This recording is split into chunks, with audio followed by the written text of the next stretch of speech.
Olá, essa é a terceira aula do capítulo Isomeria.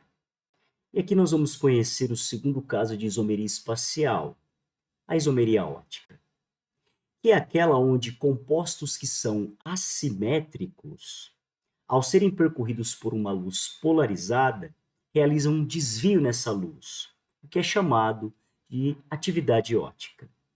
O polarímetro é o equipamento capaz de verificar esses desvios. Então, substâncias que são assimétricas vão apresentar atividade ótica.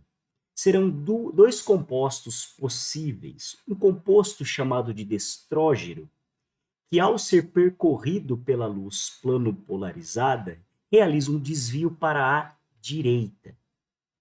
Ao passo que o chamado isômero levógeno, ao ser percorrido pela luz, realiza um desvio nessa luz para a esquerda. Portanto, compostos que são assimétricos são alvo desse tipo de isomeria. A principal condição de assimetria das moléculas é a presença de um carbono que tenha 4 grupos diferentes, chamado carbono quiral.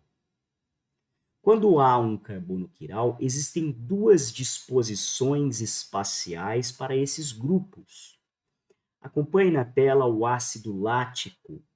O ácido delático seria o isômero destrógeno e a sua imagem no espelho é o seu isômero ótico, o ácido L-lático, o levógeno. São dois compostos diferentes que não são sobreponíveis e, portanto, são chamados de enantiômeros, o destrógeno e o levógeno.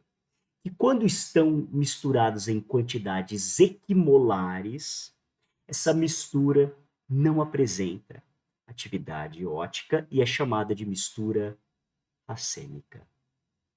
Acompanhe agora o ácido lático, escrito pensando num tetraedro, onde o carbono quiral é o centro desse tetraedro.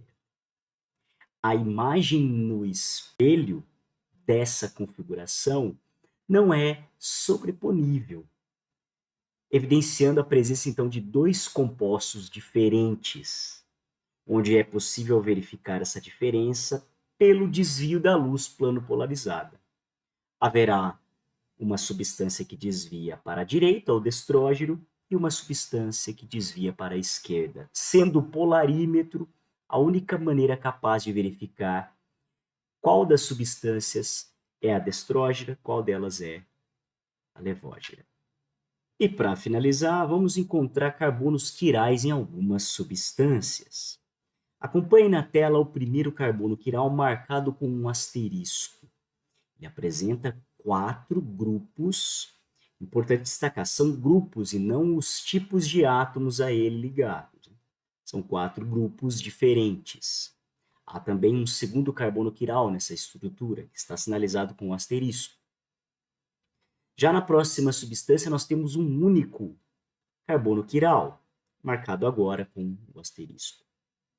Na terceira substância, aqui fundamental, veja, eu tenho um carbono quiral, onde eu tenho ao lado direito dele um grupo metil, ao lado esquerdo dele um grupo etil, um cloro e um hidrogênio. São 4 grupos diferentes.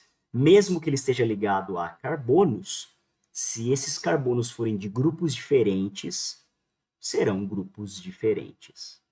A última substância apresenta um único carbono quiral assinalado também com um asterisco. Se você chegou até aqui, muito obrigado e até a próxima aula.